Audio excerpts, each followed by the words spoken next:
उधर वासपल्ली में धनिष्ठा और काकशेष की शादी जम्बूद्वीप के सबसे भव्य शादी के तौर पर मनाया जा रहा था। दशास्तेर और वासपल्ली दोनों राज्य के लोग अपना आशीर्वाद देने और अब तक की सबसे बड़ी दावत का आनंद लेने के लिए एकत्रित हुए।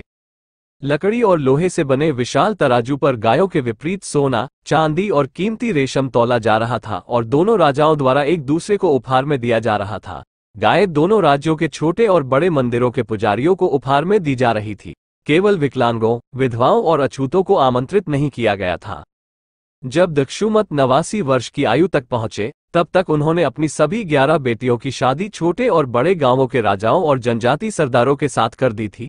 सभी गांव या तो दशास्तिर के साथ सीमाएं साझा करते थे या उन गांवों के साथ सीमाएं साझा करते थे जहां उनकी अन्य बेटियों की शादी हो चुकी थी।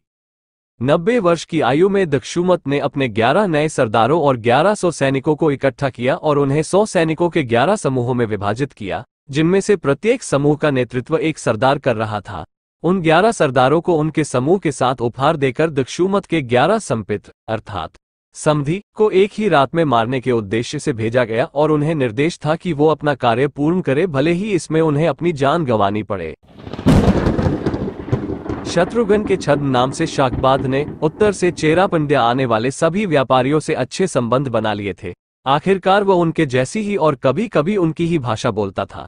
वो उनके लिए निःशुल्क कुंडलियां भी तैयार करता था और उन्हें ग्रहों की चाल के बारे में चेतावनी भी देता था।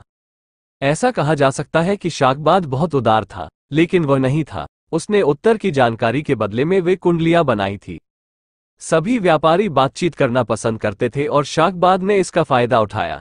चेरा पंड्या के एक छोटे से गांव में बैठे उसने सारी कहानियां सुनी कि कैसे दक्षुमत दयालु थे और उन्होंने शाकबाद की पत्नी को आश्रय दिया था। गोदला के युद्ध में उसके पति की मृत्यु के बाद उसने दक्षुमत की बेटियों के विवाह के बारे में भी सब कुछ सुना। प्रत्येक बेटी की शादी किस गांव या राज्य में हुई से लेकर 7वीं बेटी की शादी की दावत में जम्बू से तैयार की गई मिठाई में मिठास की कमी तक उसने सब सुना था।